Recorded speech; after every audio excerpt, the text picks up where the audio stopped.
Tu m'entends Bonjour bien, à hein? tous. Salut Julius ou Julien, tu préfères que je t'appelle Julius. comment? Julius, ça roule.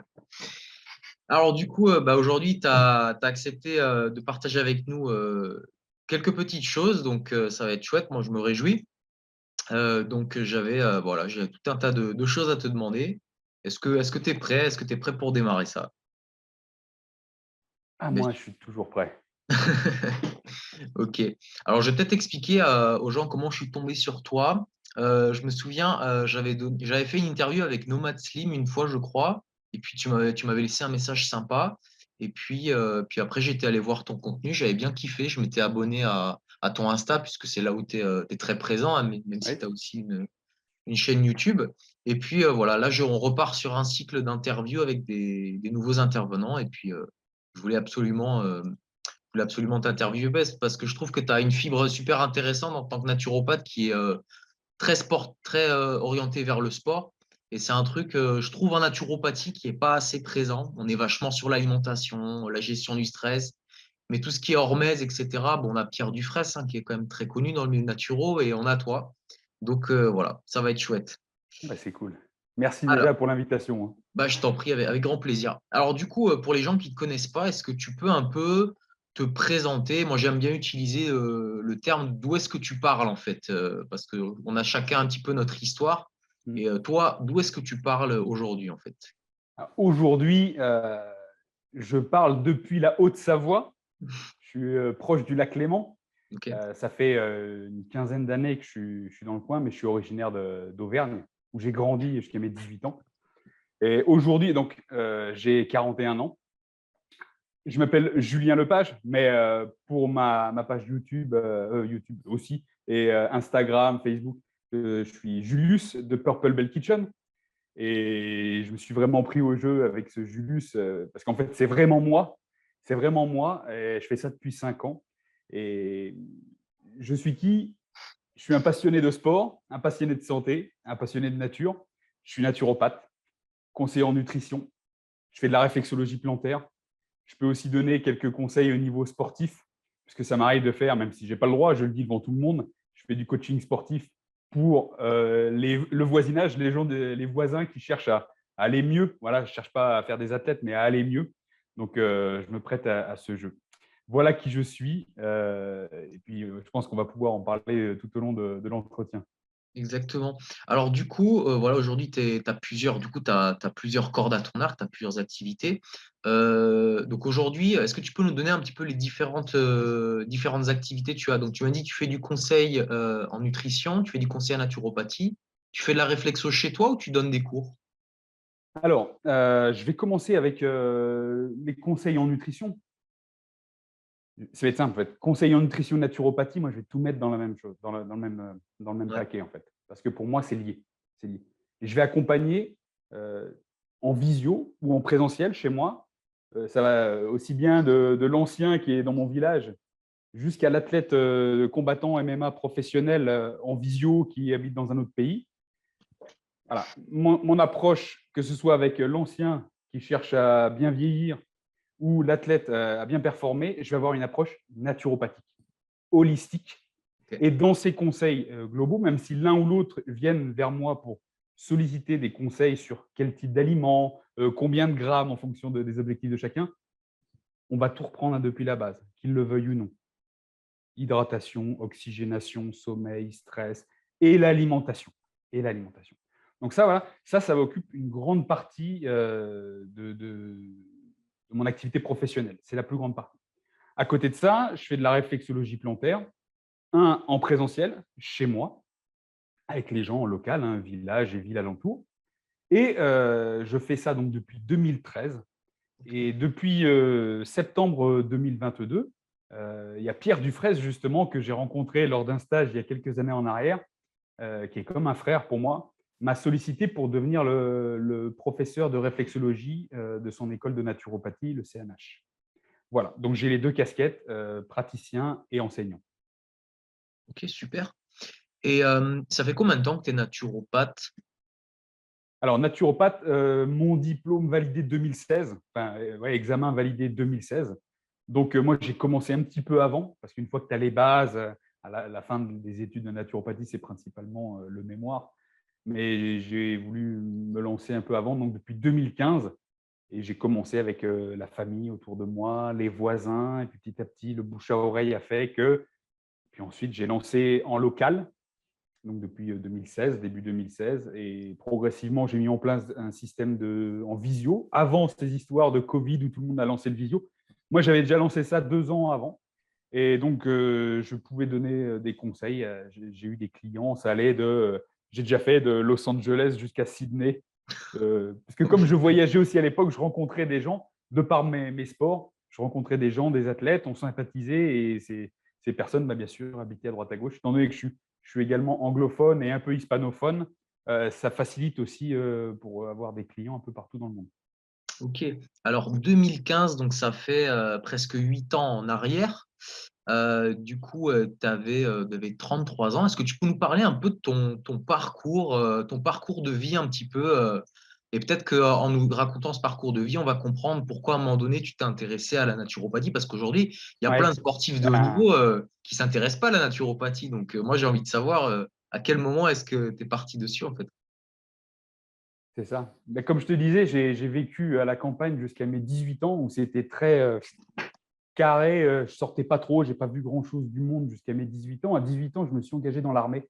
Ouais. Dans l'infanterie, j'ai été militaire. Donc, infanterie, c'est les unités de combat, c'est les combats au sol. Donc j'ai été en France, mon régiment était en Allemagne. De là, on est parti en mission à l'étranger, en Afrique principalement, plusieurs fois. J'ai fait 6 ans dans l'armée. Au bout de 6 ans, n'ayant pas ce que je voulais absolument, j'ai dit c'est ça ou je démissionne. Et je n'ai pas eu, donc j'ai démissionné. Et 15 jours après, j'étais recruté parce que j'avais un bon CV par rapport à ce que j'avais fait à l'armée. J'étais recruté au niveau du service de sécurité des Nations Unies à Genève. OK. Donc, j'ai bossé en tant qu'agent de sécurité.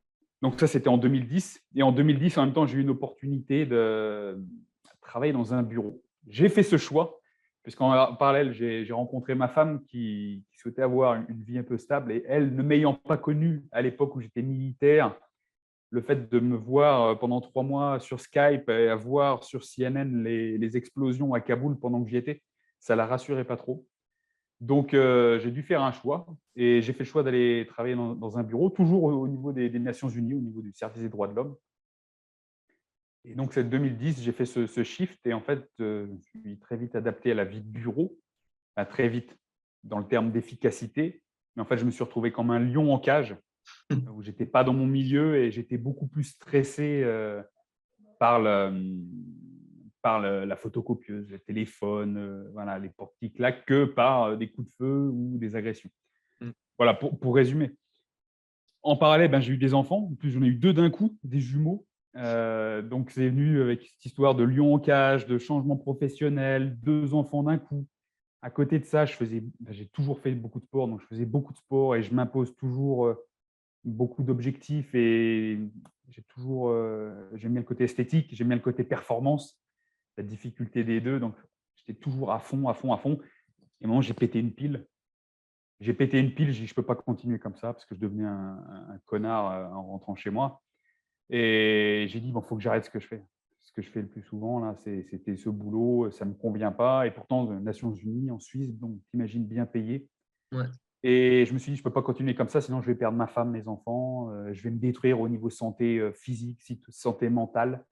Et c'est pas ce que je veux. Je me dis, tu as 30 ans, à peine 30 ans, et si tu dois encore bosser 30 ans comme ça avant d'être en retraite, tu vas mourir avant, quoi. Tu vas choper un cancer, enfin bref, peu importe. Et je me suis dit, qu'est-ce que je peux faire qui va m'animer pour pouvoir continuer une vie pleine, en pleine forme, en pleine santé, atteindre mes objectifs, dans l'amour, le bien-être, tout ça. Donc, j'ai pris un peu de recul. J'ai été jusqu'à poser des congés sans solde pour vraiment m'extraire de ça. Et j'ai analysé. J'aime le sport, j'aime la santé, j'aime la nature. La santé, tout ce qui a trait autour de la santé naturelle. Et la nature, puisque je suis quelqu'un de très connecté avec la nature. Je viens de la campagne. Voilà. Mmh. J'ai tapé ces 3 mots dans Google et Google m'a sorti le mot naturopathie. Parce qu'avant, je ne savais pas du tout ce que c'était. OK. J'étais quelqu'un donc issu, militaire, très cartésien. Je faisais ce qu'on me disait de faire et autres. J'ai vu naturopathie, je me suis intéressé. Je suis allé à l'IFSH, Institut français des sciences de l'homme, pour me former en naturopathie, à la fois en présentiel et à distance. J'ai fait ça sur 2 ans. Et donc, j'ai continué de faire le train de vie que j'avais, plus j'ai rajouté les études pour devenir naturopathe. Et puis voilà, une fois que j'ai eu mon examen, j'ai démissionné de mon ancien boulot. Je suis passé de bien gagner ma vie à très peu, parce qu'un naturopathe qui se lance comme ça, il y a un peu moins de 10 ans, ce n'était pas très connu et autres. Il faut se lancer. Et puis après, il faut turbiner, mettre en place des stratégies, se former, continuer de se former. Puis voilà. Ok, alors là, bon, si on va sur ton compte Insta, si on va sur ta chaîne YouTube, c'est quand même assez développé. On voit il y a un vrai branding, il y a un personnage, on en parlera tout à l'heure. Mais du coup, comment tu as fait cette transition de école de naturopathie à début d'activité, surtout en France? Je sais que moi, je suis actuellement en train de me reformer en Suisse parce que je sais que c'est un diplôme d'État. En France, c'est encore plus difficile. En fait, en France, un naturopathe, c'est un entrepreneur, en fait. C'est ça. C'est pas un thérapeute, hein, c'est un entrepreneur, quoi. Donc, comment tu as fait, toi, cette transition au début? J'ai vraiment pris comme le côté entrepreneur. Non, non, je vais changer. À la base, je me suis vraiment pris au jeu. Tu vois, je sortais de l'école de naturopathe. Je me suis dit, je suis naturopathe, la santé naturelle, tu vois. Ouais, J'étais vraiment modulé dedans. Et après, quand tu regardes autour, en fait, il n'y a personne qui sait vraiment ce que c'est que la naturopathie. ouais, Les gens ne savent pas ce que c'est qu'un naturopathe, même si ça commence à émerger maintenant. Il y a 3 quarts des personnes, tu leur dis c'est quoi, ils ne savent pas ce que c'est. Donc, je me suis un peu tapé dans le mur au début. Et en fait, je me suis dit, il faut faire de la pédagogie. Il faut ouais, faire de la pédagogie, montrer ce qu'on fait sans forcément utiliser le mot naturopathie, parce qu'on sait par les médias que la naturopathie a souvent été associée à certaines personnes ou à certaines pratiques qui ont été décriées. Et ouais. donc, voilà, même si on peut connaître telle ou telle personne, dire, OK, ce n'est pas des mauvaises personnes dans le fond, au final, on va être associé à eux et est-ce que ça va nous permettre de nous développer? Oui, non, à nous de voir. Donc, il a fallu faire de la pédagogie et c'est pour ça que je mets souvent en avant mon activité de conseiller en nutrition plus que de naturopathe. Ok. Parce qu'en fait, je sais que quand je vais traiter par les conseillers en nutrition, je vais intégrer la naturopathie dedans sans mettre le nom, sans Ok. mettre le nom, tout simplement. Donc, j'ai dès le début esprit naturopathe. Après, j'ai dit OK, non, faut que je fasse différemment. Ouais. Donc, je me suis plus orienté vers des sujets qui parlaient aux gens, perte de poids, tu vois, mieux dormir, des sujets comme ça, sans forcément utiliser la naturopathie. Ouais. Et j'ai aidé les gens, je leur fournissais une stratégie. J'adoptais des stratégies naturelles, comme le ferait un naturopathe lambda, mais sans forcément donner ce nom. Et progressivement, comme tu le disais, on peut me voir sur Instagram avec une sorte de branding et tout. Et comment j'ai voulu le faire, comment j'ai fait évoluer ça vers ce que je fais maintenant sur Insta. C'est tout simple. J'ai voulu associer ma passion de cette alimentation, cette nutrition, cette naturopathie, cette santé naturelle avec mon sport.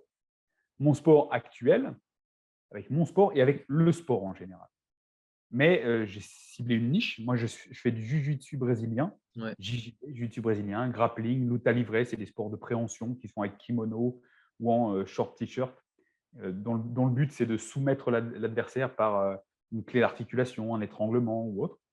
Donc, je fais ça depuis 2010. Donc, j'ai commencé, tu vois, à peu près au moment de la transition professionnelle et études. Donc, maintenant, je suis ceinture noire. Et quand j'ai commencé, j'étais ceinture violette. Donc, d'où ce que je fais, un Purple Belt Kitchen, la cuisine de la ceinture violette. Et j'ai essayé d'intégrer cette naturopathie, cette façon de s'alimenter naturellement, plus ou moins saine, hein. Et si on me suit, on peut voir que ça a évolué un petit peu au fil des dernières années. L'intégrer dans mon sport sans forcément utiliser toujours le mot naturopathe parce que ça peut faire peur. Mm. Ça peut se dire: «OK, tu es un gourou, c'est pas reconnu ou autre». J'ai essayé d'intégrer ça, pour en fait banaliser, démocratiser, cette approche naturelle et progressivement avec l'objectif, j'ai toujours gardé ça en tête, de mettre le mot naturopathe de plus en plus présent. Parce qu'en fait, je me suis lancé comme, je pense, un précurseur dans ce milieu. Ouais. Et en fait, je pense que je suis en train de faire la place pour ceux qui arriveront, ceux qui vont arriver après. Et j'espère que j'aurai des concurrents, tu vois, parce que ça voudra dire que ça bouge. Et mon but, même si j'ai un but professionnel, dire bah, c'est mon activité professionnelle, je l'en vis. Et les mois où j'ai personne, eh ben, je vis moins bien. Mais mon but, c'est aussi d'apporter des connaissances aux gens pour qu'ils puissent devenir autonomes, parce que la santé aussi, c'est être autonome et pas dépendre de quelqu'un. On considère le naturopathe ici comme un éducateur de santé. Et si je reste l'éducateur de quelqu'un toute sa vie, c'est que je n'ai pas bien fait mon boulot. Donc, mon but, déjà, dans un premier temps, c'est transmettre à mes clients et faire en sorte que toutes les personnes qui me suivent petit à petit se disent: «OK, ah ouais, c'est un naturopathe, c'est de cette façon, en fait, c'est pas des trucs de gourou, des prières ou des machins comme ça. Non, c'est concret, il y a de la physiologie, on peut l'appliquer, c'est simple, on n'a pas de danger à l'appliquer et donc du coup, on peut écouter d'autres naturopathes et donc il y aura forcément d'autres naturopathes qui vont suivre, qui vont faire le même sport que moi, même boulot et pour les générations futures, j'espère tracer ce chemin. Voilà. Alors ça, c'est super intéressant, la niche dont tu nous parles. On va en parler tout à l'heure. J'ai deux, trois questions dessus. Mais avant ça, j'aimerais revenir sur ton parcours sportif. Parce que, bon, aujourd'hui, hein, quand on regarde quand même ton contenu, il me semble que tu as t'as une salle de sport chez toi, tu fais des stages chez toi. Donc, c'est quand même assez abouti. On voit que ça prend une place importante dans ta vie. Est-ce que tu peux nous faire un petit résumé de ton parcours et de ton histoire avec le sport? Ouais. Comme tu le dis, hein, c'est fait partie de ma vie, ça fait partie de moi et je vais te dire, avant de commencer par le début, moi, j'ai mon calepin d'objectifs que je Hmm. mets à jour tous les ans, même plusieurs fois, des fois dans l'année. Mais il y a une chose qui a jamais bougé dans mes objectifs, c'est avoir la capacité de faire une activité physique quotidiennement. Ça, déjà, c'est ancré en moi, tu vois? Déjà je sais pour l'avenir et en fait, si je regarde mon passé, j'ai plus ou moins fait du sport toute ma vie. Dès 6 ans, j'ai attaqué le judo. À 7 ans, je faisais du judo et du foot. J'ai fait ça jusqu'à adolescent où après j'ai plus privilégié le foot. Ensuite, j'ai repris un peu le judo. Ensuite, je suis arrivé à l'armée. L'armée, tu imagines bien, hein, Ouais. la course à pied, le renforcement musculaire, les parcours du combattant et tout ça. Je me suis vraiment pris en plus d'amour pour la course à pied à l'époque. Pour te dire, je poussais tellement, j'ai tapé du 10 kilomètres en 34 minutes à l'époque. Pour ceux qui savent pas, allez regarder un petit peu les temps en référence. Ça. Pendant que j'étais à l'armée, on a fait des stages spécifiques. Il fallait savoir nager. À l'époque, je nageais quoi 100 mètres et après j'étais essoufflé. J'ai dit c'est pas possible. Je me suis mis à nager pendant 3 mois tous les jours non-stop. À la fin, je faisais 2 kilomètres non-stop et après qu'on a fait un parcours commando en piste individuelle, c'est-à-dire qu'on passait tout seul sur la piste, une piste Hmm. nautique en treillis rangers pour nager. Je suis rentré dans le top 10 de toutes les unités qui passaient de l'armée sur cet endroit. Donc natation, la course à pied. En même temps, je faisais du kickboxing quand j'étais en Allemagne chez les Allemands. Hmm. Donc ça. Après, quand j'ai basculé en service de sécurité, je me suis mis un peu plus dans tout ce qui était self-défense. Euh, et puis après, en 2010, j'ai commencé à faire du jiu-jitsu brésilien avec le kimono et sans le kimono jusqu'à aujourd'hui. En ligne rouge, quelque chose qui a quasiment toujours été là, c'est la musculation. Ouais. De mes 16 ans jusqu'à aujourd'hui, tu vois, je te parle, là ce matin, je me faisais une séance, ben, je fais de la musculation. Pour moi, c'est mon travail de fond. Alors, musculation, ça peut être avec des poids, avec des kettlebells, au poids de corps, calisthénique. Tu vois, je fais vraiment évoluer en fonction de mes sensations du moment, mes objectifs du moment, ce que j'ai envie de développer. Je ne suis pas dogmatique à me dire ah, je suis crossfit, je fais que du crossfit. Ou je suis poids de corps, je fais que du poids de corps. Non, 360, c'est comme ma façon de la naturopathie holistique, 360 degrés, il faut tout prendre en compte. Donc voilà, l'histoire du sport, il y a toujours eu quelque chose. Je te dire, même j'ai eu des accidents, j'ai eu des opérations. Je sortais de l'hôpital, en général, le lendemain, je faisais déjà du sport. Ce qui a toujours facilité, au final, ma récupération. Toujours faire ça en bonne intelligence également par rapport à la situation, bien évidemment. D'accord. Et du coup, qu'est-ce que tu dirais que le sport t'a apporté, si tu devais donner, par exemple, je sais pas moi, deux trois valeurs ou deux trois choses que t'ont vraiment apporté, des compétences que t'ont permis de développer le sport et que tu peux utiliser, par exemple, dans ton travail, dans la vie de tous les jours? Alors, un mot que pas grand monde aime, c'est la discipline. Mais ça dépend comment chacun interprète ce mot, hein, la discipline. Il y a différentes façons de l'interpréter. Moi, j'utilise ce mot discipline, c'est juste je pourrais dire rigueur, la Mmh. rigueur au final. Ouais. La rigueur, la régularité, la discipline, pour moi, c'est tout la même chose. Ça, c'est vraiment essentiel. Pourquoi? Parce qu'on sait très bien que quand on veut atteindre des objectifs, il faut établir une stratégie et suivre cette stratégie. Qu'on le veuille ou non, il y a des fois, telle séance, c'est pas ce qu'on préfère. Ouais, mais si tu le fais pas, tu vas créer des déséquilibres et ça ne te permettra pas d'atteindre ton plein objectif. Voilà, fais-le, fais-le. Donc la discipline, la rigueur, la régularité, on peut appeler ça, comme on veut. Après, les autres, valeurs, je vais dire, c'est comment dire? C'est c'est juste apprendre, c'est pas tant un mot, tu vois? C'est apprendre à être un battant et en fait, c'est quelque chose qui m'a aussi appris, enfin, qui m'a aidé en tant qu'entrepreneur. Tu sais que quand tu veux atteindre vraiment quelque chose, tu es obligé de turbiner. Mmh. Et voilà, que ce soit dans le sport ou dans l'entrepreneuriat et je vais te dire dans tout au final, si tu as pas, de Maniaque. grind, tu vois? La niaque, tu iras pas quoi, ou tu feras les choses à moitié, tout simplement quoi, hein, tout simplement. Ça, c'est les 2 choses vraiment que je peux retirer, comme mots essentiels. Après, si je dois associer quelque chose aussi à la pratique du sport, c'est le bien-être. Parce que moi, quand je le fais, même si je peux dire, il y a la discipline, la rigueur et tout, en fait, que j'aime ça et je me sens bien une fois que je l'ai fait. Je pense pas que j'ai fait une seule séance de sport et à la fin de laquelle je me suis senti mal, tout simplement. C'est bien-être ici, bien-être physique et voilà, il y a pas je n'aurais pas d'autres mots à dire.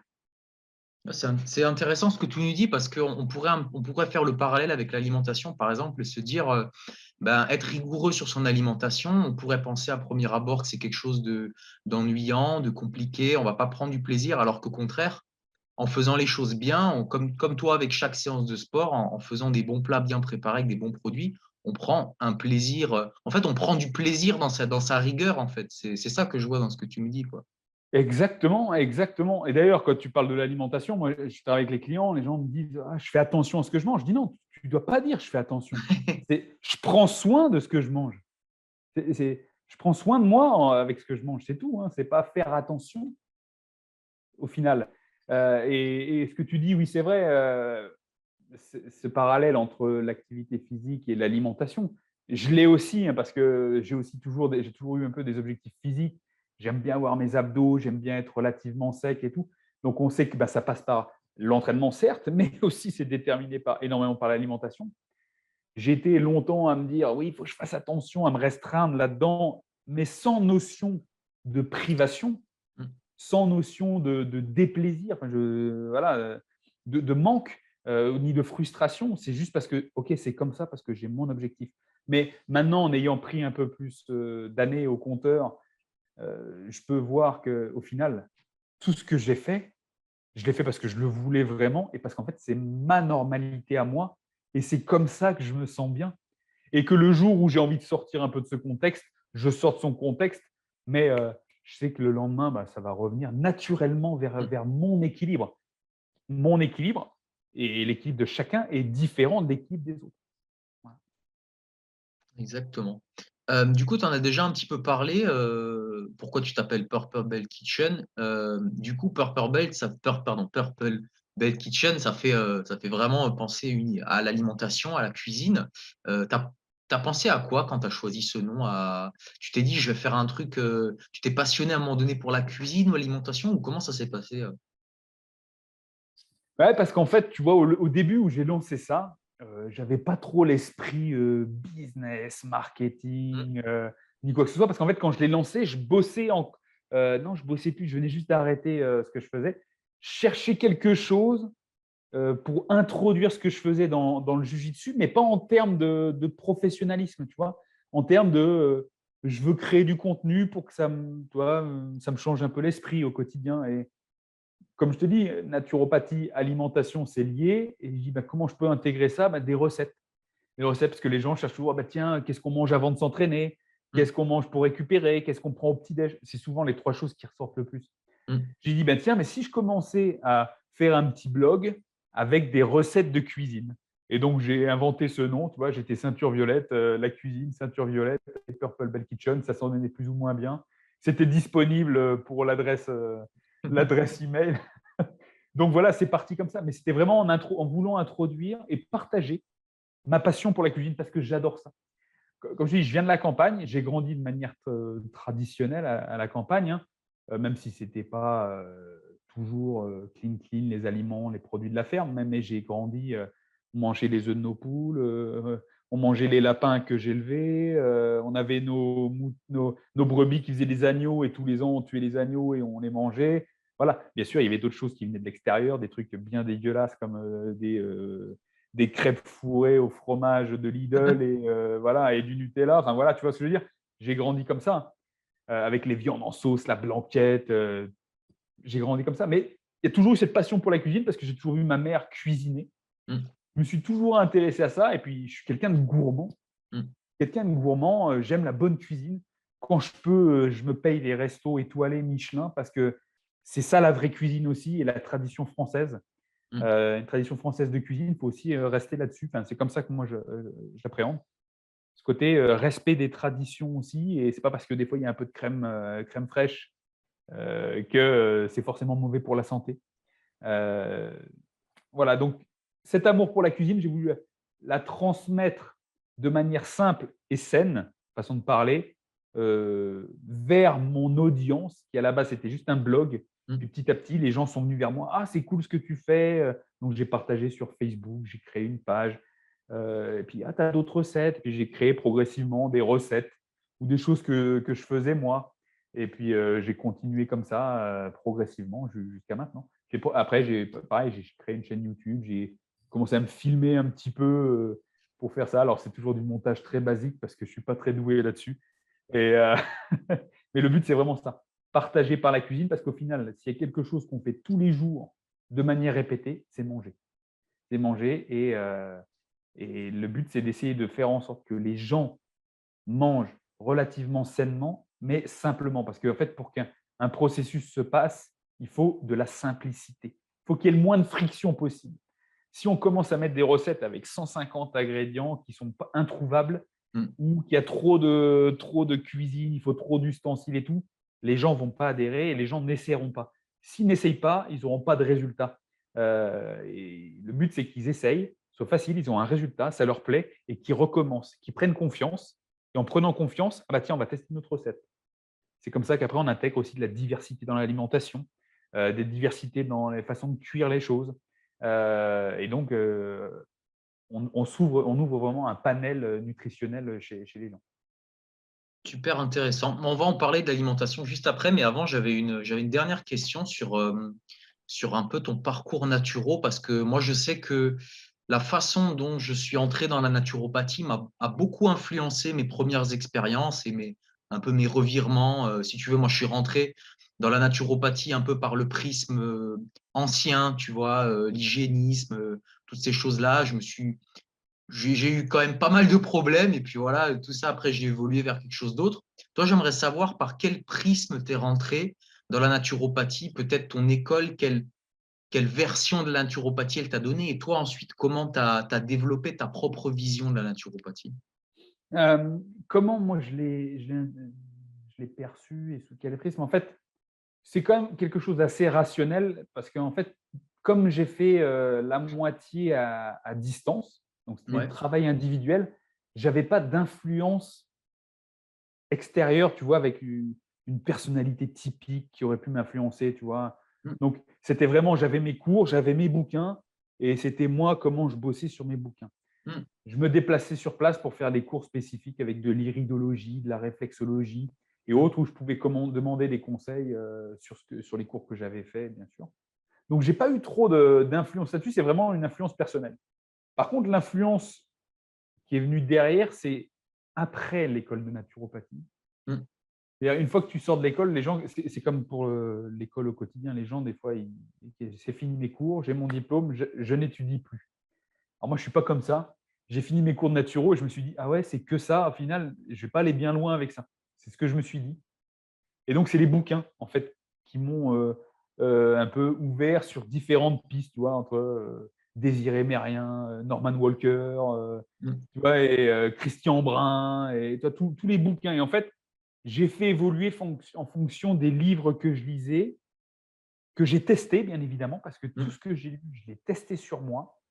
Et en fonction de comment je me ressentais, et après, je commençais à tester sur les gens autour de moi. Donc, tu vois, c'est vraiment l'influence des personnes du moment, parce que, tu vois, on a tendance à dire on est la moyenne des 5 personnes qui nous entourent le plus. Moi, j'ai une femme et 2 enfants, donc je dois choisir qui sont les 2 autres. Et donc, en général, c'est les gens que j'écoute et les gens que je lis, tu vois? Mmh. Donc, elles ont une influence sur moi.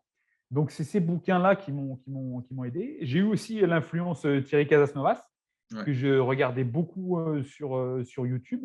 Mmh. Ça m'a donné beaucoup de pistes. J'ai testé moi aussi, hein, crudivorisme, les joues creusées. Je sais pas Voilà, si tu es en cutting ou si tu es en crudivorisme. voilà, c'est ça. C'est ça, non mais après voilà, j'ai tout testé et je suis allé même jusqu'à faire un stage chez Thierry Casasnovas et là Ouais, où j'ai rencontré d'ailleurs Pierre Dufraisse. ouais, Voilà. Donc j'ai testé tout ça et j'ai jamais eu une seule approche ouais, sur mes premières années. Et petit à petit, je me suis construit avec toutes ces expériences vers quelque chose que maintenant je m'approprie. ouais. Quelque chose que je m'approprie, une approche plus orientée sport, en retirant bien sûr le positif de ce que j'ai pris de l'un et l'autre, Ouais, que je sais bien évidemment adapter en fonction des gens qui viennent me voir, parce que la faute serait, en tant que naturopathe, de se dire j'ai une façon de faire, donc c'est la façon de faire pour tout le monde. mmh, C'est bien de connaître tout, enfin d'avoir une approche sur tout, d'avoir testé, se dire ma façon de fonctionner, c'est comme ça pour moi. Je sais que ça marche sur la grande majorité des personnes, mais il mmh. y a toujours des spécificités. C'est le but, hein, l'individualité, l'individualisation et l'holistique. Ça, il faut le garder aussi en tête. OK, très, très intéressant. Du coup, on va partir, hein, sur l'alimentation. Alors moi, ce que je voulais te demander, comme toi, tu es dans une niche, dans laquelle je ne suis pas, enfin, ça m'arrive des fois, mais pas autant que toi. Toi, tu es vraiment dans le quotidien des sportifs, tu as beaucoup de clients, sportifs. Où en est l'alimentation dans le domaine des sportifs? Où en est je t'avais mis dans le questionnaire, où en est-on du riz, poulet, haricots verts? Quelles sont tes impressions, toi, sur l'alimentation des sportifs? Ah, le riz poulet haricots verts, ça c'est encore bien présent et Ouais, c'est une porte d'entrée c'est tu vois? c'est une porte Parce que d'entrée. c'est pour moi, c'est mieux, riz poulet, haricots verts que, nuggets de poulet, pâtes et pas de légumes. Tu vois ce que je veux dire? Heu, le quotidien des sportifs, le quotidien de l'assiette des sportifs, c'est simple.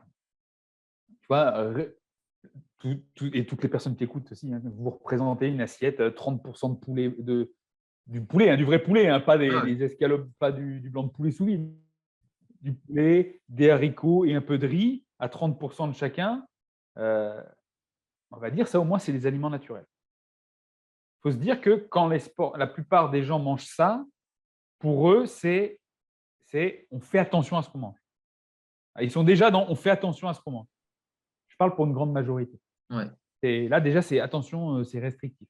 ouais, Heu, beaucoup de personnes, quand ils vont commencer à manger simplement comme ça, et on sait que c'est pas forcément une alimentation optimale, hein, mais ça va passer du tout n'importe quoi à ça, parce qu'il y a un objectif sportif. Le riz, poulet, brocoli, c'est juste l'assiette de transition vers un objectif. Alors bien évidemment, il y en a qui ont compris, qui savent que, manger sainement, manger des aliments, naturels, déjà ça a un impact sur leur physique, visuellement. Ça a un impact sur leur performance, sur leur récupération et autres. Mais il y en a qui prennent ces facteurs en compte que quand ils ont un objectif. d'accord. OK, j'ai une compétition, il faut que je sois à tel poids. Donc il faut que je perde du poids. Donc il faut que je fasse attention. Donc il faut que j'arrête les McDo, il faut que j'arrête les kebabs, il faut que j'arrête les et ils passent d'une alimentation kebab frites à, riz, poulet, haricots. En gros, c'est ça. En gros, c'est ça. Les sportifs, par contre, il y a des sportifs que j'accompagne qui, eux, sont vraiment beaucoup plus sérieux parce qu'en fait, ils ont des compétitions toute l'année, où ils savent aussi l'impact que ça a sur leur santé, parce qu'ils ont Ouais, aussi un certain âge. Ils savent que quand tu as 35 ans, ça ne marche plus pareil que quand on a 25, tout simplement. Ils savent que ce type d'alimentation, ça reste une base alimentaire. Qu'il peut y avoir des petits écarts de temps en temps, mais on revient sur cette base. Mais voilà, les sportifs, et pareil, par rapport à ta question de base, tu vois, ça va vraiment dépendre de l'âge. Savoir s'ils sont mariés avec des enfants ou mariés et sans enfants, tu vois. La situation socio-professionnelle, pour savoir aussi leur revenu financier. Ah ben, je ne peux pas me payer ça, donc du coup, des fois, coûte moins cher de manger de la merde que de manger des aliments de qualité, hein, on le sait. C'est bien dommage dans ce monde.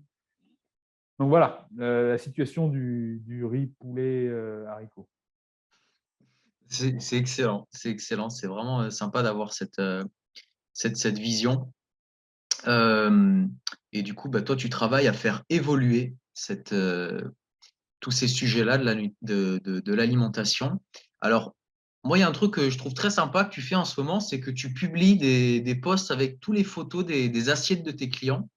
Et je trouve ça super parce que bah, ça donne des idées aux gens qui te suivent. Ça permet vraiment de voir un peu le travail que tu fais avec les gens. Et du coup, ça m'amène à la question suivante que je voulais te poser. Euh, Quelle est l'importance pour toi de la variété? Parce qu'on voit quand même sur ces assiettes, on reconnaît quand même une structure, peut-être que tu vas nous en parler, mais c'est quand même varié. Il n'y a pas deux assiettes qui se ressemblent. On voit bien que tu dis pas à tes clients, eh ben, vous faites tous saumon, par exemple, je dis une connerie, saumon, quinoa et haricots verts, quoi. Il y a vraiment des choses différentes. Donc, toi, quelle est l'importance pour toi de la variété et comment tu insuffles ça à tes clients, en fait? Alors, je vais commencer par comment je l'insuffle. Au Ok, final, moi, quand je travaille avec quelqu'un, c'est vraiment en individualisation. Donc, à chaque fois, je refais une fiche conseil. Après, je reprends quasiment tout depuis le début.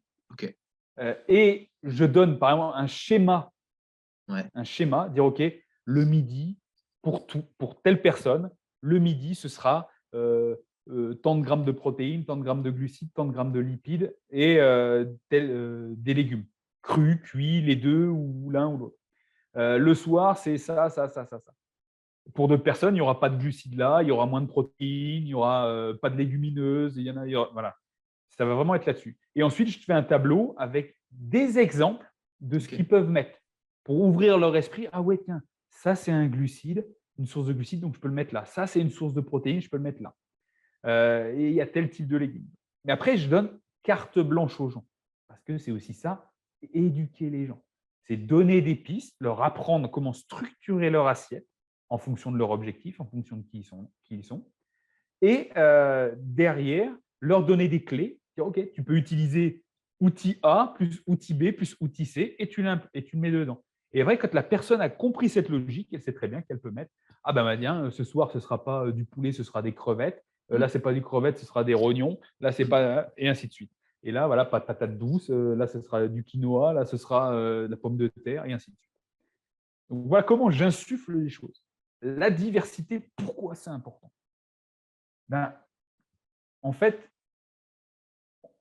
on pourrait manger, en gros, hein, des gens pourraient manger toujours la même chose. Ils pourraient manger toujours la même chose. Mais il faut bien se rendre compte, et ça, bon, tu le sais, hein, je vais le dire, mais c'est aussi pour les gens qui nous écoutent, que si on mange toujours la même chose, on va s'exposer uniquement aux nutriments, donc macro et micronutriments, spécifiques à ces choses que nous mangeons.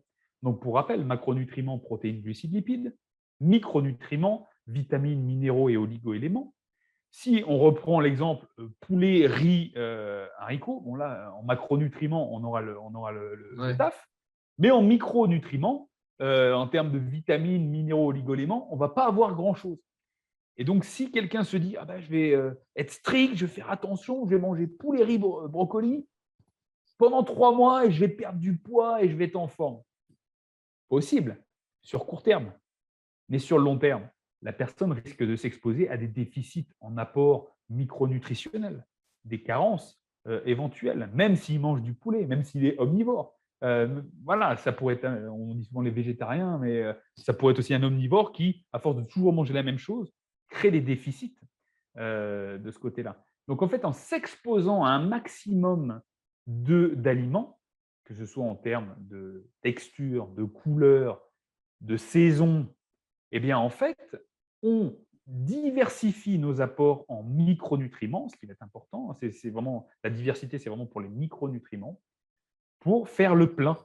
Faire le plein de vitamines du groupe B, de vitamine C, E, enfin voilà, tous les types de vitamines. Et puis après, les minéraux, zinc, magnésium, calcium, toute la clique. C'est important de varier tout ça. De plus, au-delà du simple fait d'apporter tous ces micronutriments pour le bon fonctionnement de notre organisme, la diversité alimentaire participe également à la diversité du microbiote. Et voilà, et on sait que le microbiote, c'est 70-80% de la base de notre système immunitaire. Donc, j'avais lu une étude il y a quelques mois ou un an en arrière qui montrait que plus on avait un microbiote diversifié, meilleure était notre immunité et meilleure était notre longévité. Donc au final, qu'on soit sportif ou quelqu'un qui veut juste vivre en bonne santé, cette personne a tout intérêt d'avoir une alimentation diverse et variée, en prenant en compte plusieurs facteurs, les saisons bien évidemment, Mmh. mais la diversité ne veut pas dire, les saisons et la digestion.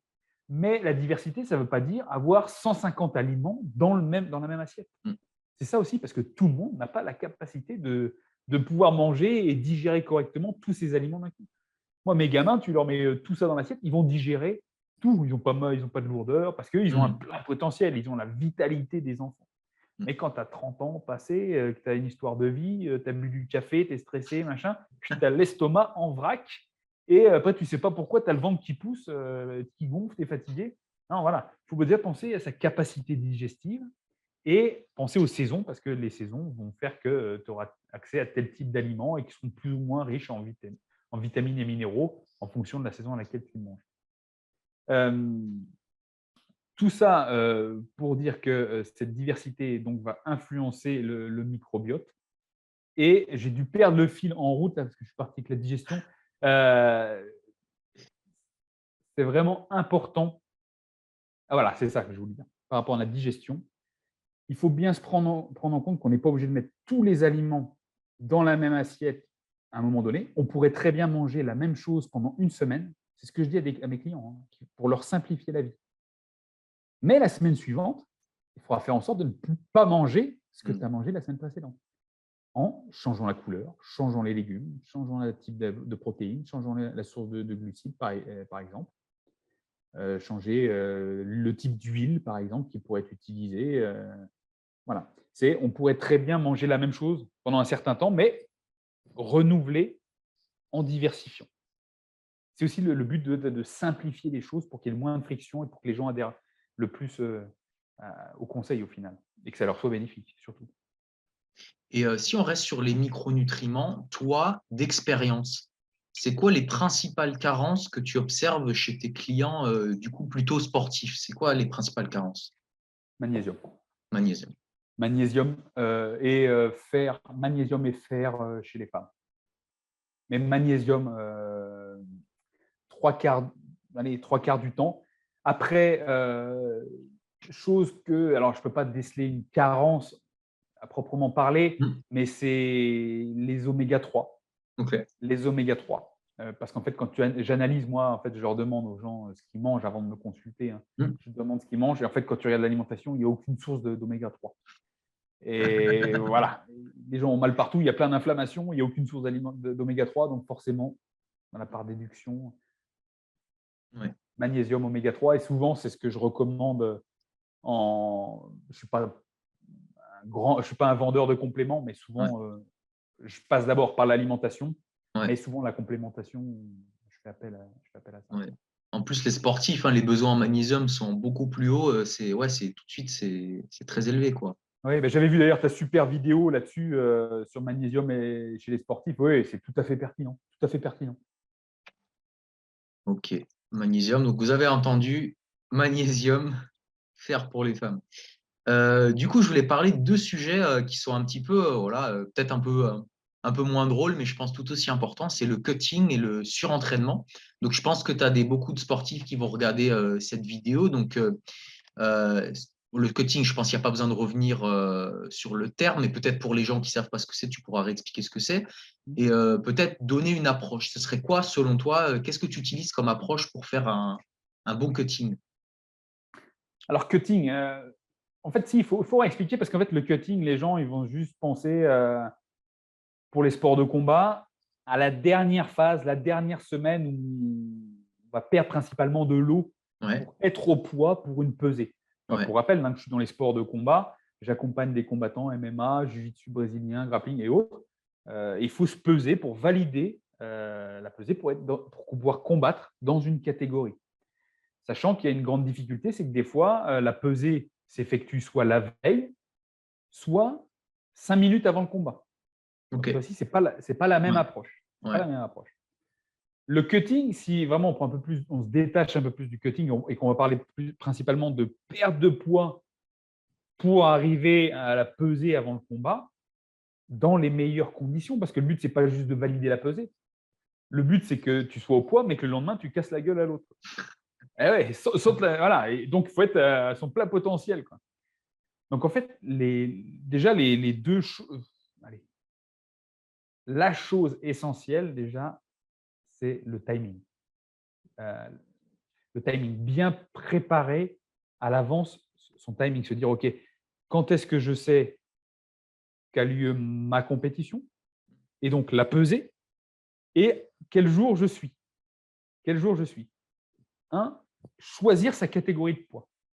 Parce que souvent, tu vois, quelqu'un qui va être à 78 kilos, 78 kilos, qui voudrait combattre à 76 kilos, en jiu-jitsu brésilien, on porte un kimono, donc la pesée, en général, se fait avec le kimono. Donc, tu as le poids du kimono en plus, on va dire qu'il fait 2 kilos. ah Quelqu'un qui ouais, fait 70, ah ouais, quelqu'un qui fait 78 kilos, qui veut combattre en moins de 76 kilos, déjà, tu sais que poids de corps, il faut qu'il descende à 74. ouais, Voilà.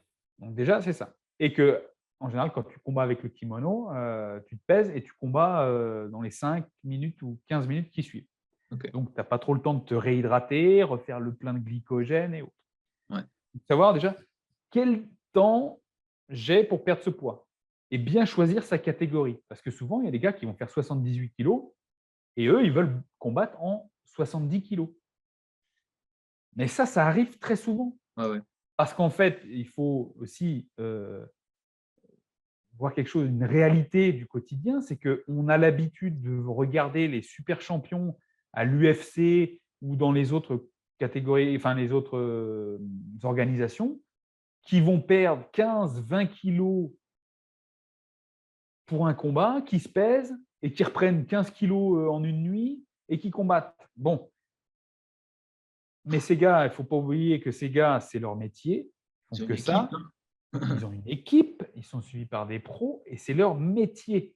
Eux, ils ne sont pas plombiers avec hein. 2 enfants et obligés de travailler le week-end. Tu vois ce que je veux Ouais, dire, quoi? ouais, Donc, ce n'est pas le même niveau. Voilà.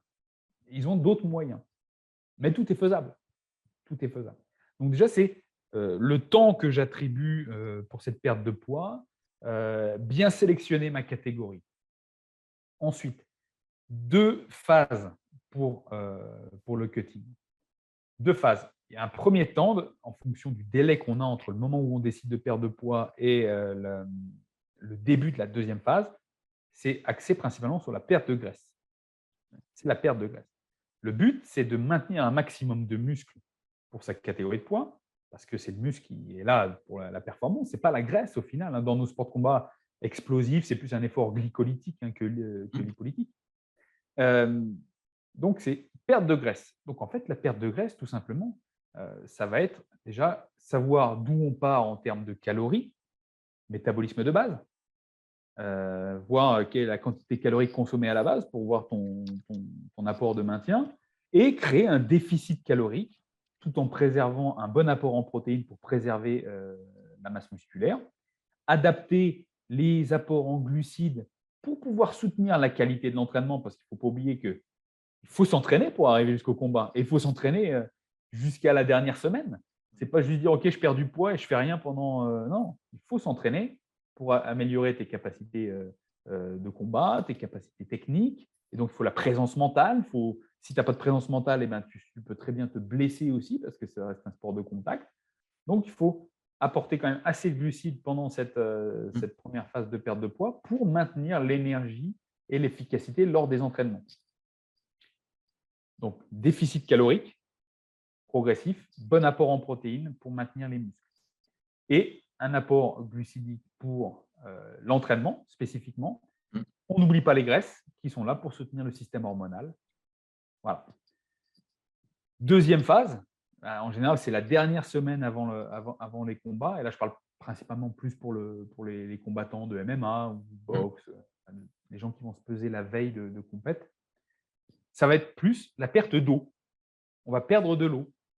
Donc, au fait, au final, on va couper des aliments qui retiennent l'eau dans ton corps, type le sel, Mmh. les glucides.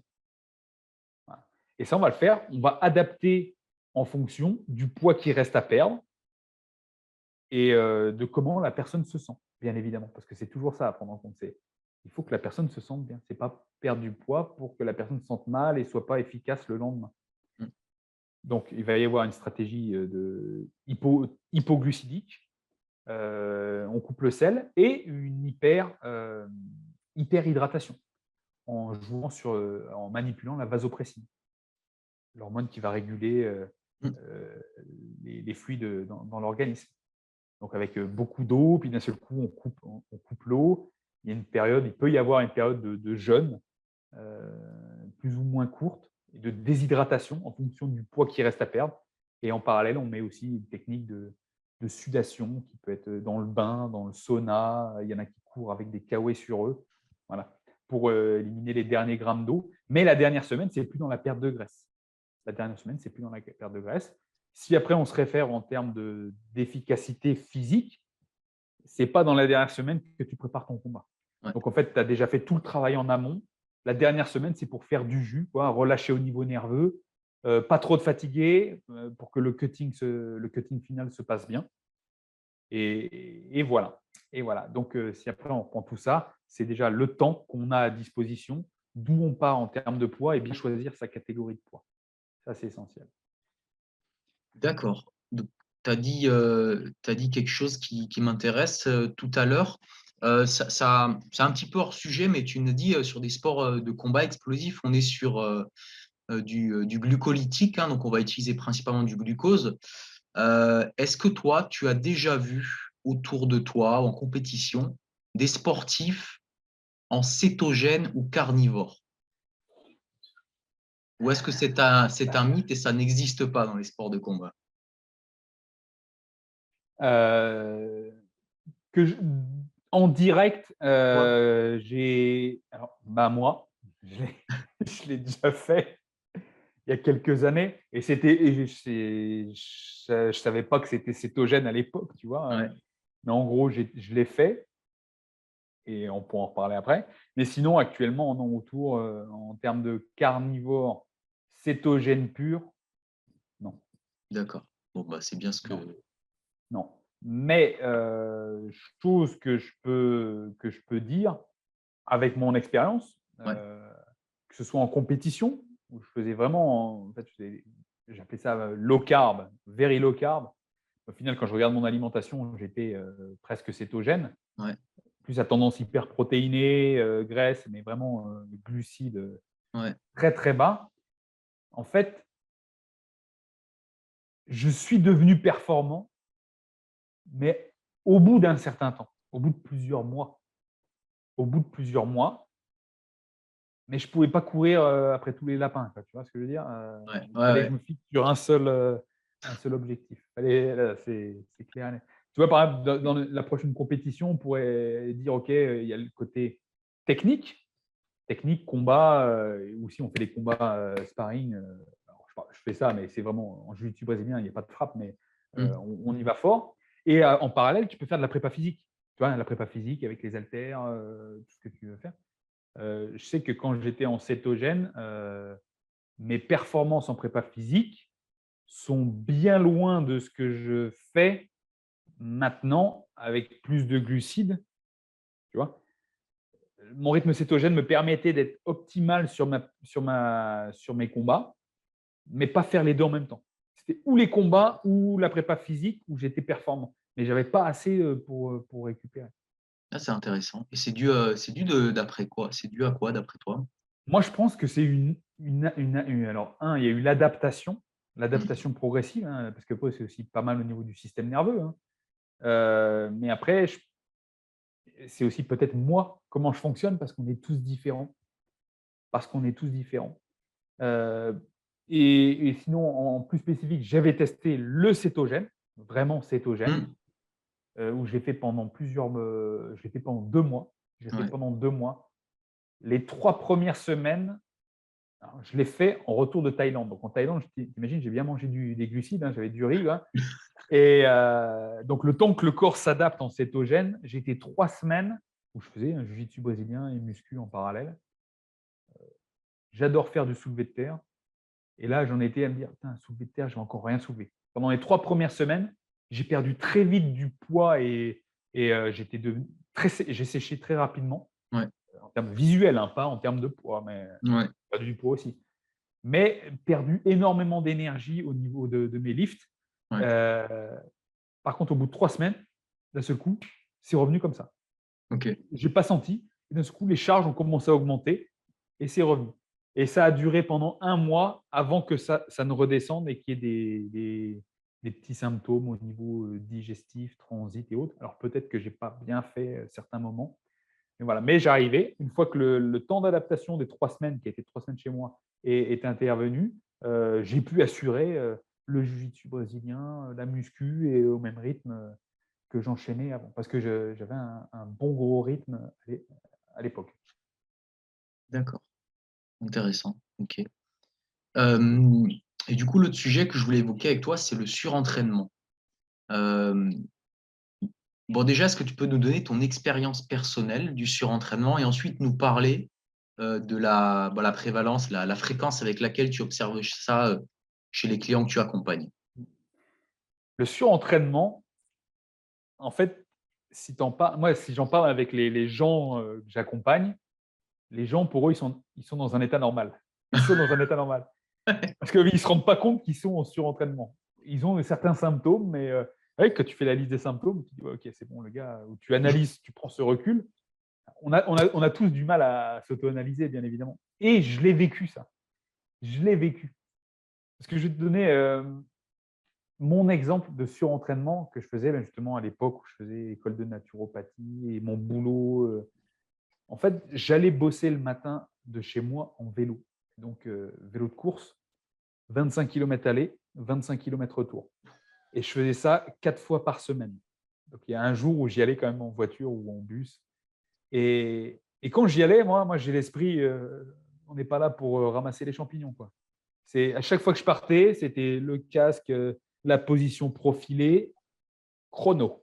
Donc c'était chrono le matin, j'arrivais au boulot avec les cuisses qui gonflaient comme ça, j'avais les veines de partout, et chrono le soir. Chrono le soir. Le midi, pendant ma pause repas, je sortais, je faisais, du street workout calisthénique, et il était hors de question, que Mais je tu avais rentre, combien de temps de pause? Tu avais combien de temps de pause? j'avais une heure, le temps de me changer et tout, j'étais 40 minutes, à bloc, quasiment sans temps de pause, les gens me regardaient, j'étais, vascularisé. Ah, c'est sûr, je faisais le drapeau, j'enchaînais des tractions, des machins, 40 minutes, là, et 3 fois par semaine, avec tout ce que je fais déjà, hein, 3 fois par semaine, j'allais au jiu-jitsu le soir. C'est-à-dire que je posais mon vélo, je prenais mon sac de jiu-jitsu, j'embrassais ma femme qui allait passer, la soirée avec mes enfants, et je partais au jiu-jitsu brésilien où il y avait 2 heures d'entraînement. 2 heures d'entraînement. Retour le soir, couché à minuit, levé à 5 heures, nuit pourrie parce que le système nerveux est au taquet, parce que du combat le soir, c'est pas, physiologiquement parlant, ben, c'est de la survie, quoi, tu vois? Donc voilà le rythme que j'ai eu, pendant plusieurs mois. Moi, physiquement, n'ayant pas de blessure et ne ressentant pas trop de fatigue, pour moi, j'étais bien.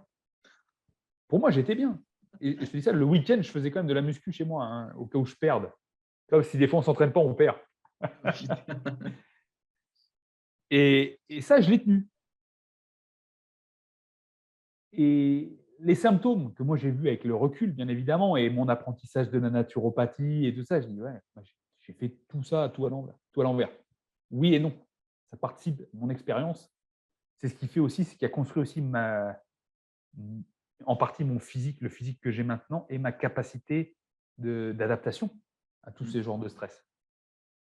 Mais les symptômes que moi j'avais à l'époque, c'était énormément de nervosité, toujours la sensation d'être sur le fil du rasoir en termes de blessures,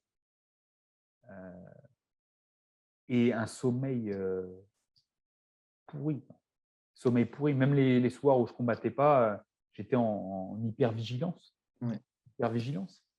En fait, il y a eu tout ça, tout ça. Et au final, après, quand j'analyse aussi les performances en termes de charge, quand je faisais la muscu, j'étais très loin de ce que je peux faire maintenant en faisant 3 fois moins d'activité physique. Mmh. Voilà. J'étais encore dans ce truc, si je le fais à fond, c'est tous les jours parce que si je ne m'entraîne pas, je vais perdre, je vais devenir moins bon. Moins bon que qui? Tu vois, c'est ça aussi, il faut se dire: «Est-ce que je suis payé pour faire ça?» Et voilà, si je ne fais pas ça, je ne vais plus voir mes abdos et voilà, et ça m'a mis dans le mur et ça a contribué un peu au burn-out que je faisais vis-à-vis de l'activité professionnelle qui ne me plaisait pas. Et peut-être qu'avec le recul, peut-être que j'ai peut-être du mal à me l'avouer, peut-être que c'est ça aussi qui a contribué au fait que j'étais pas bien du tout, quoi. Mmh. Sur le fil du rasoir, la sensation que des fois, si je vais trop loin, ça va péter au niveau du corps. La fatigue qui intervenait, mais Mmh. fatigue nerveuse, agressivité, et si, et quelque chose d'essentiel, la libido. Ah ouais, ah bah là, c'est clair, hein, c'est clair. La libido, pas envie, pas envie, pas envie. Et refaire tout le chemin inverse, Ouais. et le chemin inverse vient là, c'est dans la tête. Et non, tu vas survivre même si tu fais pas 4 fois du sport dans la journée. Ton corps ne va pas partir si tu en fais pas, 4 fois dans la journée, et voilà, je le sais bien. Donc maintenant, quand j'analyse les gens avec lesquels je travaille, Ouais. c'est ça aussi. Donc là, c'est mon expérience personnelle et comment je le vois. Ben, les gens, ils veulent être ils veulent c'est le problème de nous tous. On veut tout, tout de suite, et on se réveille avec des objectifs, pas inatteignables parce que, en fait, pour moi, tout est possible, mais des objectifs très hauts alors qu'on a déjà au moins 30, 35 ans, des objectifs physiques, en termes de performance, en termes d'esthétique. On veut en même temps, on veut être champion du monde de combat, on veut avoir mes abdos, on veut être millionnaire en une nuit, on veut être un super père de famille, présent avec ses enfants, on veut Ouais. avoir un business qui tourne. Voilà, on veut tout ça. On veut tout ça en même temps. En même temps. Et les gens qui viennent me voir, hein, je vais te dire, hein, c'est 6 personnes sur 10, hein, Ouais. qui sont pères de famille, qui ont 3 enfants, qui font 8 séances de sport cumulées sur la semaine, qui ont un boulot, ils sont obligés de se lever à 4h30 le matin et qui finissent à 6h30 ou à 6h pour récupérer les enfants, hop, bisous, et puis hop, ils vont au sport encore le soir, Ouais. et tout ça en mangeant pas assez. Parce Ouais, que ouais. disons, si je mange trop, je vais grossir. Voilà. Et Ouais. là, c'est déjà du surentraînement parce qu'il Ouais, ouais. y a le côté physique et le côté mental. Parce que la suractivation cérébrale, c'est aussi un épuisement. Un épuisement. Quand tu vois comment les gens pensent, quand ils me parlent, tu sens, euh, ils ne se sentent pas, eux, sont dans leur état normal. Ils, Ouais. ils ont un débit de parole très rapide. Ça part, un peu comme je pourrais avoir là. C'est juste parce que je veux que l'entretien, on puisse tout dire. Mais ils parlent très, très, très rapidement. Très rapidement. Et pour eux, ils ont l'impression d'être au ralenti. Ouais. Les gens respirent par la bouche. Là, tu le vois. Les gens ont des cernes. Les gens ont des problèmes de sommeil. Ça, c'est tout des signes. Hein, Mmh. tu vois, ils sont en hypervigilance. Le moindre paix de mouche la nuit, pof, les gars, ils sont réveillés. Tu vois, alors qu'en fait, ils dorment 4 heures par nuit. En gros, Mmh. ils devraient être épuisés. Non, non, ils sont encore en hypervigilance. C'est du surentraînement. Plus de libido. Voilà. Et ça, c'est 6 personnes sur 10.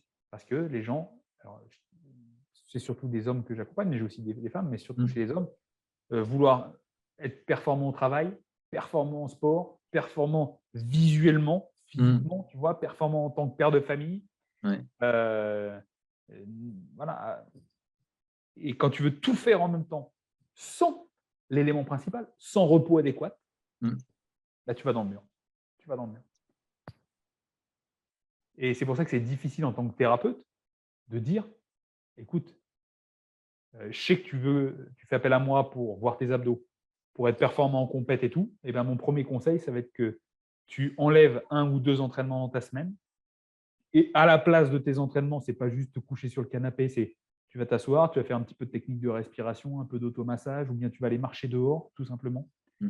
Heu, le week-end, au lieu d'aller faire, de te lever à 6 heures pour aller faire une séance de muscu le week-end, et ben, tu veux te lever à 6 heures, tu te lèves à 6 heures, mais tu vas marcher, tu vas faire un truc tranquille, voilà, pour laisser ton système nerveux récupérer. Et parce qu'on sait que c'est dans le repos également que se construit le muscle et Mmh. qu'on a l'acquisition et pendant les bonnes nuits qu'on a l'acquisition, motrice, enfin l'acquisition des nouvelles compétences.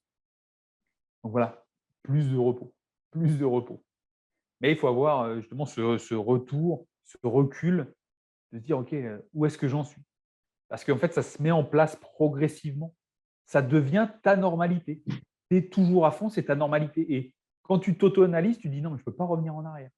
Parce que si j'enlève ça, il y a un truc qui va s'effondrer». Mmh. Et moi, en tant que naturopathe, conseiller en nutrition, je suis là aussi, pour dire: «OK, aie confiance, tu verras, ça ne va pas s'effondrer».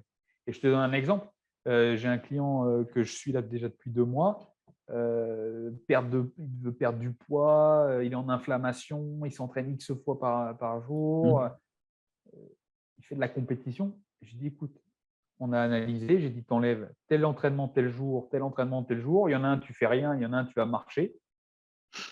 Ton alimentation, on régule ça». Le mec, il n'arrivait jamais à perdre du poids et donc en faisant moins de sport, il perd du poids. Alors qu'au niveau quantité alimentaire, il n'y a pas de changement, tu vois? Mmh. Il n'y a pas grand changement. C'est juste que si tu ne laisses pas ton corps se reposer, il n'y a pas de processus qui peuvent se mettre en place, et même le processus de la perte de poids. Tout le monde se dit: «Oui, si je veux perdre du poids, c'est manger moins, bouger plus». C'est pas toujours vrai. Ouais. C'est pas toujours vrai. Les athlètes, enfin les gens qui font du sport toujours comme ça, super stressés, c'est pas toujours vrai. Voilà. Bon, qu'est-ce que tu en penses de la phrase: «Le plus est l'ennemi du bien»? Ouais, ça dépend. Ça dépend. La meilleure réponse, c'est ça dépend. Ça dépend quand, ça dépend des objectifs. Dans le milieu sportif, il y a des moments, il faut savoir en mettre plus, quoi. Il faut Ouais. savoir en mettre plus. Mais le quantifier, se connaître, c'est essai, échec, tu vois? Essai, échec, et puis jusqu'à la réussite. Ça dépend. Mais en général, pour quelqu'un qui a pas une volonté d'être un champion du monde, oui, le plus, c'est l'ennemi du bien, du mieux. OK. Heu, du coup, est-ce que toi, bon, on voit souvent les des fois, on voit les stories avec la cervelle à 7 heures du matin ou les rognons, ça me fait bien rire d'ailleurs. Est-ce que tu as une routine matinale, toi, le matin? Est-ce qu'il y a une bonne façon? Alors, je sais que, comme tu l'as dit, le mot d'ordre, c'est individualisation, mais toi, quelles sont les choses qui te font bien démarrer la journée?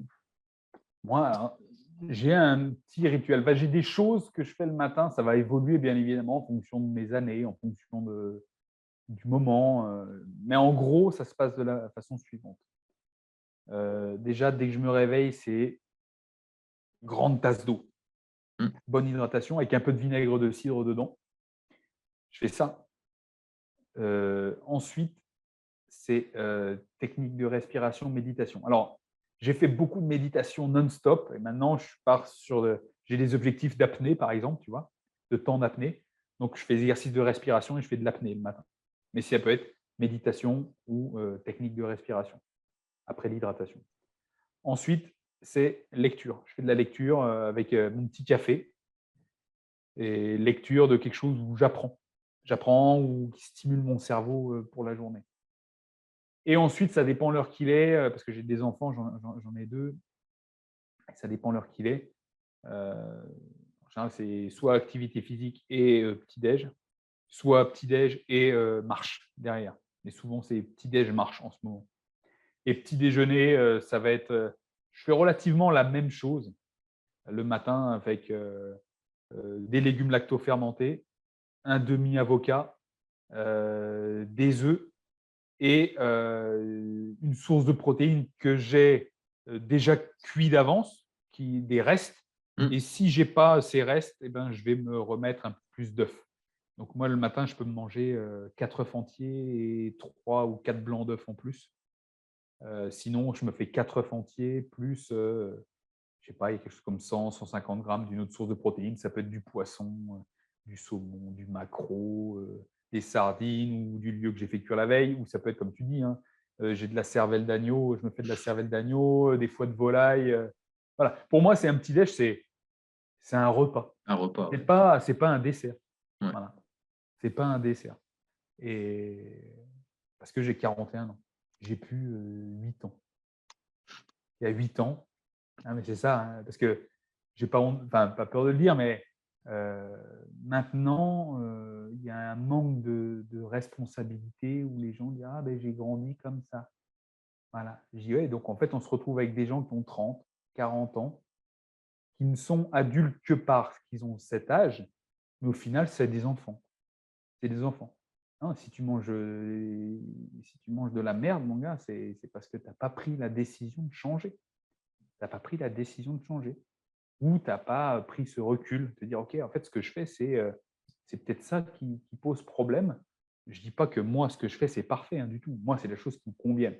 Mais se dire: «OK, si tu manges du sucre dès le réveil, en plus du sucre industriel», je pense, toi, les chocs à pic, enfin, je sais même pas si ça existe encore ça, mais Si, ça heu, existe. ça existe encore? Bon, ben, voilà, les chocs à pic ou des trucs comme ça. Moi, j'ai encore des clients qui viennent me voir, ils me disent: «Je mange bien» et leur petit déj, c'est pain, beurre, confiture, quoi, tu vois ce que je veux dire? Moi, c'est voilà, tu veux être champion du monde et tu manges pain, beurre, confiture, bon, écoute, on va reprendre les choses, quoi. Surtout si tu penses que tu manges bien. Voilà. Si on regarde le petit déj que j'ai, une source de protéines, de graisse, des légumes lacto-fermentés, c'est surtout pour des apports en probiotiques.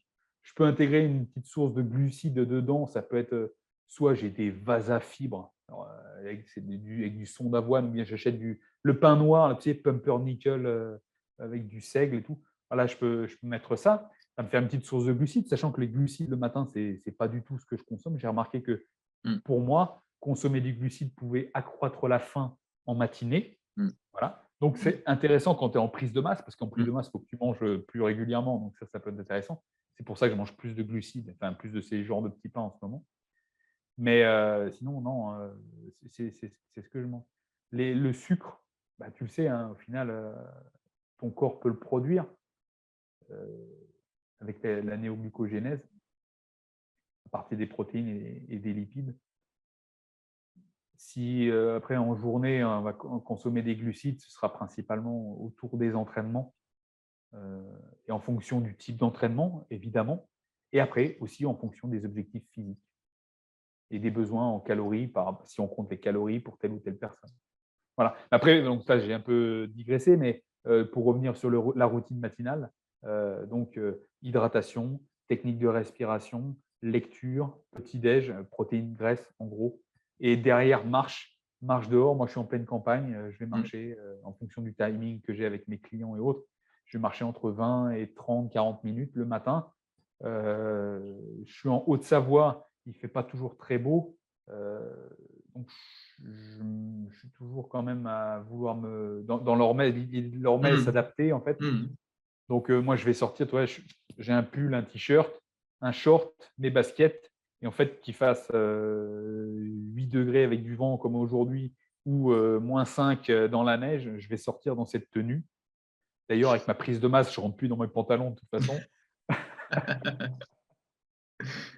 Donc voilà, je fais ça. Après, autre chose que je peux faire le matin en fonction, c'est, je me suis acheté une petite piscine individuelle et je me fais des bains froids, OK. et je laisse la température extérieure dicter la température du bain, heu, OK.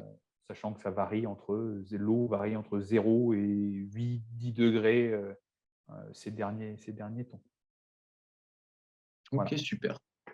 Du coup, avant de passer à la dernière question, j'ai là une question qui me vient. Toi, tu es père de famille et du coup, bah, tu dois t'occuper avec ta femme de l'alimentation de tes enfants. Et il y a là toujours la question du petit déjeuner qui n'est pas forcément évidente, j'imagine. Moi, je ne suis pas encore père de famille, mais du coup, je vais te la poser à toi. Mm. Comment tu gères, comment tu inculques à tes enfants un bon petit déjeuner, sachant que on sait très bien que quand ils arrivent à la cour de récréation, ils se disent: «Ah, toi, tu as mangé quoi? Moi, j'ai mangé Nesquik, moi, j'ai mangé machin». Donc, il y a des influences. Toi, comment tu gères ça? Alors, les miens, ils ont 11 ans et demi. Ouais. Qu'à 11 ans et demi, tu contrôles plus tout. Si tu as envie de garder tes cheveux, quoi, au final. Mais très petit, j'étais dans l'idée de la diversification, la diversité alimentaire. Donc, beaucoup plus petits, ils ont été à manger de la sardine au petit-déj.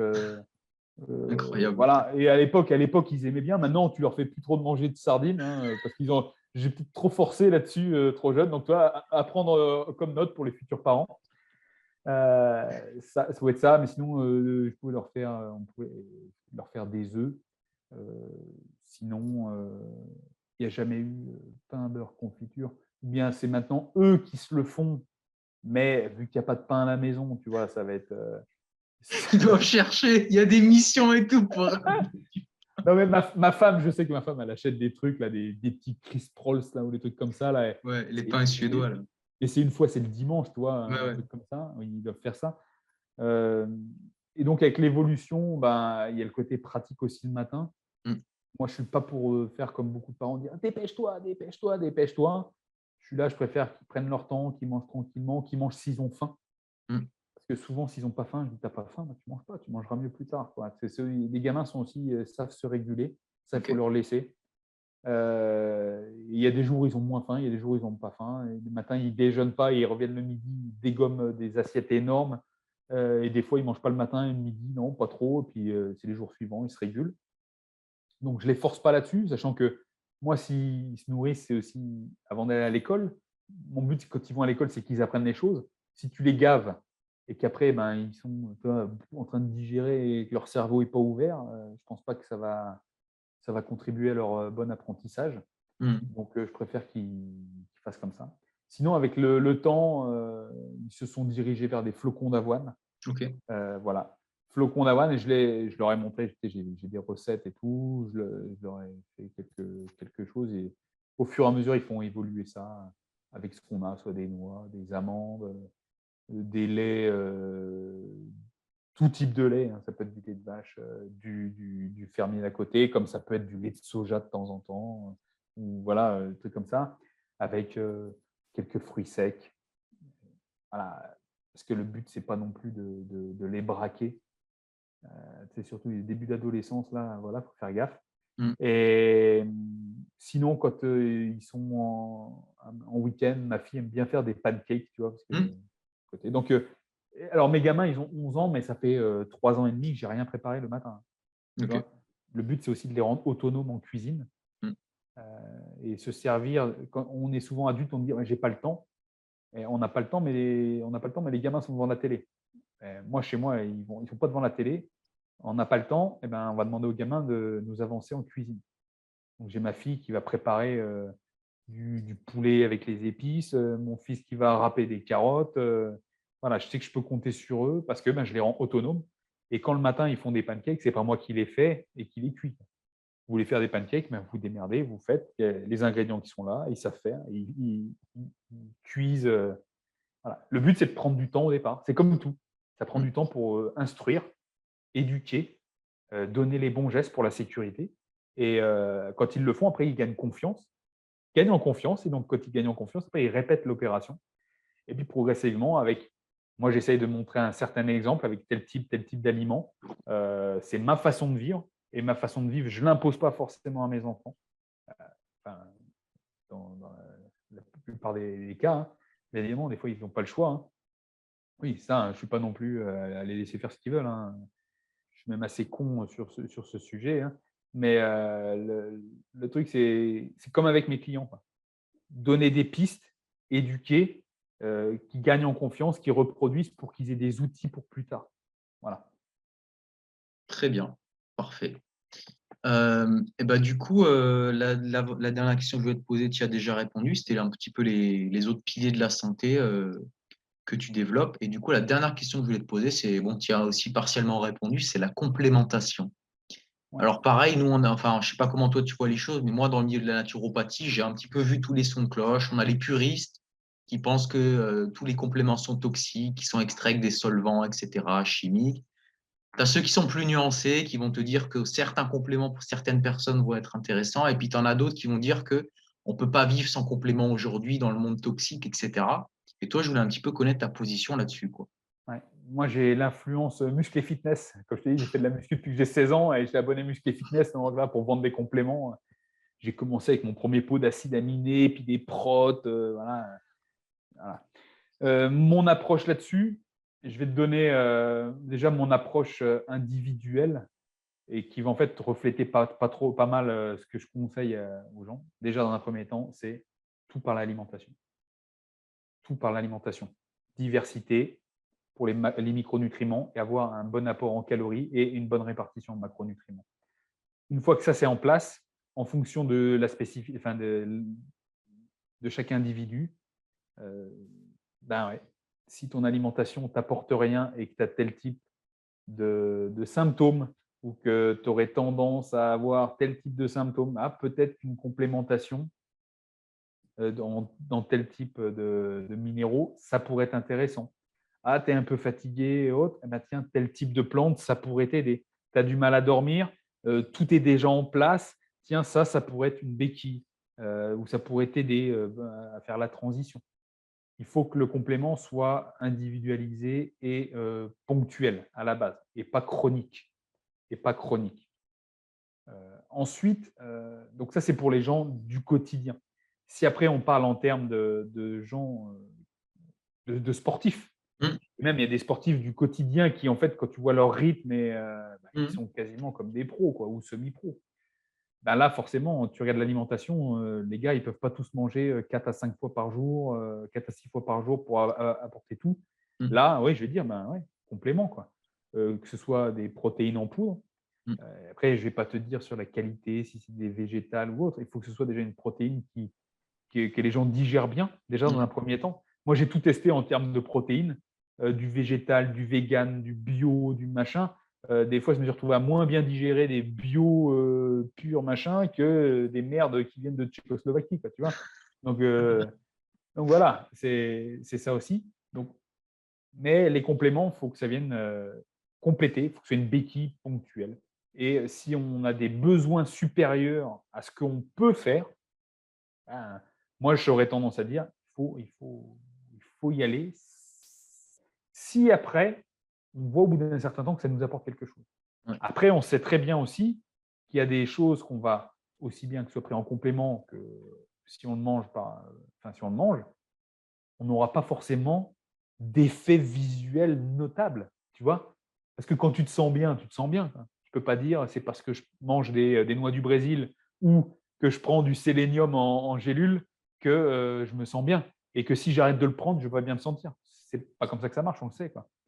Mais après ponctuellement, si on analyse son alimentation ou si un thérapeute nous aide à analyser notre alimentation, peut-être qu'une complémentation pourrait être utile.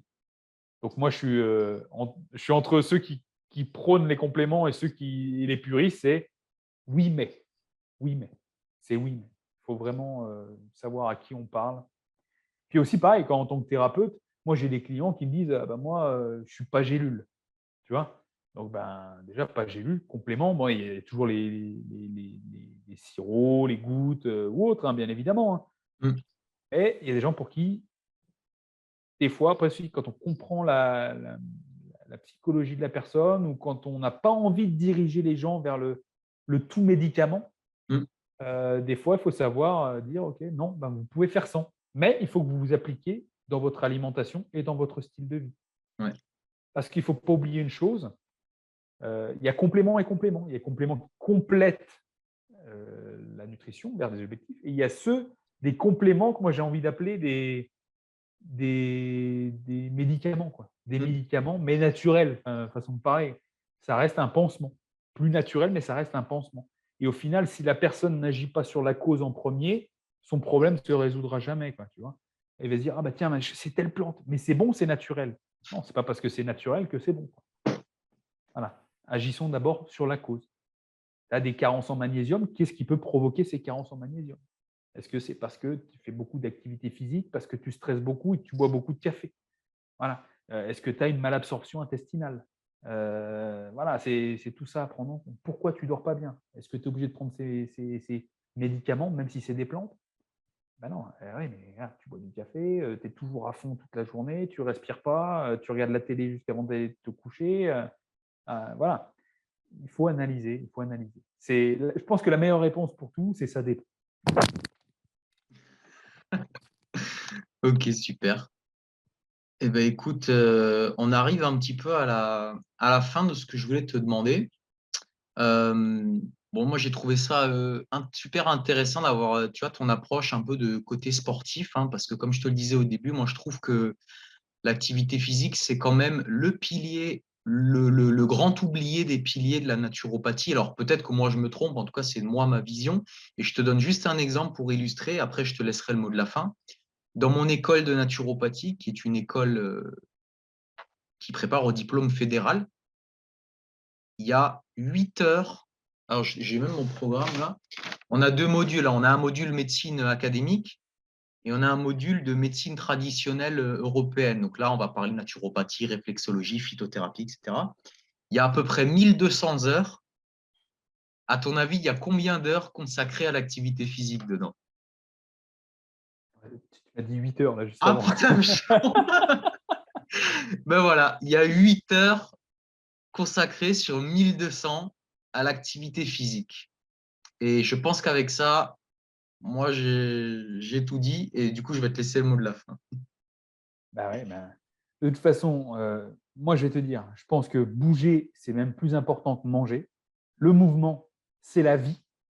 Donc si vous êtes resté assis pendant 1 heure et demie nous écouter, déjà après la fin de cette interview, vous allez vous lever, puis au moins aller faire 30 minutes de marche et acheter une paire d'haltères. Voilà. Ben écoute, super. Parfait comme fin. Ben écoute, il ne me reste plus qu'à te remercier d'avoir partagé ton temps et ton expérience avec nous. Et puis, je mettrai les liens en description, donc hein, ton Insta, ton site web, ta chaîne YouTube. Donc, j'invite tout le monde à aller voir ton travail si ça les intéresse. Merci encore à toi. Merci Jérémy, je te remercie beaucoup. À plus. À Ciao. plus, ciao.